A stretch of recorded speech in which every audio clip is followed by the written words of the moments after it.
അപ്പോൾ ധാർമ്മികമായിട്ടുള്ള ഉത്തരവാദിത്വം ഉണ്ടെങ്കിൽ ആ പാർട്ടിയുടെ അംഗത്വം രാജിവെച്ച് നിയമസഭാ അംഗത്വം രാജിവെച്ച് ഇടതുപക്ഷ ജനാധിപത്യ മുന്നണിയായിട്ട് ഇലക്ഷൻ മത്സരിക്കാൻ അവർ ധൈര്യം കാണിക്കണം.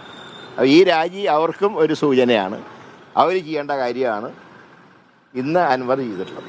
അൻവറിന്റെ നിരുപാധികമായ ഒരു മാപ്പ് പറച്ചിൽ ഉണ്ടായത്, അതിന് പ്രതിപക്ഷ നേതാവ് നൽകിയ മറുപടി എന്ന് പറയുന്നത് അടച്ചിട്ടുമില്ല വാതിൽ, UDF-ലേക്കുള്ള വാതിൽ അടച്ചിട്ടുമില്ല തുറന്നിട്ടുമില്ലെന്നാണ്. അത് പാർട്ടിയിലും മുന്നണിയിലൊക്കെ ഭാവി കാര്യങ്ങളെക്കുറിച്ച് ചർച്ച ചെയ്യേണ്ട വിഷയമാണ്.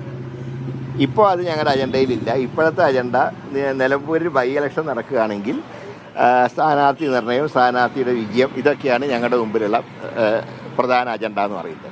ബാക്കി കാര്യങ്ങളൊക്കെ പിന്നീട് ചർച്ച ചെയ്യേണ്ട വിഷയങ്ങളാണ്. അല്ല, കോൺഗ്രസ് സ്ഥാനാർത്ഥിയെ കോൺഗ്രസിൻ്റെ ദേശീയ നേതൃത്വമാണ് പ്രഖ്യാപിക്കുക. അതിൽ പ്രധാനപ്പെട്ട പേരുകളൊക്കെ കൺസിഡർ ചെയ്യും.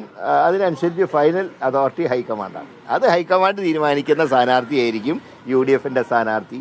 ഏതായാലും ഒരു കാര്യം ഉറപ്പാണ്, ഇലക്ഷൻ കമ്മീഷൻ ഇലക്ഷൻ പ്രഖ്യാപിക്കുന്ന അന്ന് തന്നെ UDF-ന്റെ സ്ഥാനാർത്ഥിയും രംഗത്ത് വരും. ഈ ഉപതെരഞ്ഞെടുപ്പുകളിൽ ആ വിജയം നിലമ്പൂർ ആവർത്തിക്കാൻ പറ്റുമെന്ന് തോന്നുന്നുണ്ട്. തീർച്ചയായും.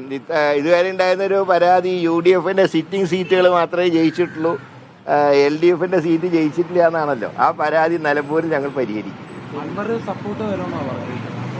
ഉപതെരഞ്ഞെടുപ്പിൽ ആര് പിന്തുണ നൽകിയാലും അത് സ്വീകരിക്കും. ഉപതെരഞ്ഞെടുപ്പിൽ അൻവറിന്റെ തന്ത്രം വിജയിക്കുകയാണെങ്കിൽ UDF-ലേക്കുള്ള അല്ല, ഞാൻ പറഞ്ഞത് അത് പാർട്ടിയും മുന്നണിയും ചർച്ച ചെയ്യേണ്ട വിഷയമാണ്. അതിനെക്കുറിച്ച് ഇപ്പം ഞങ്ങൾ അഭിപ്രായം പറയുന്നില്ല.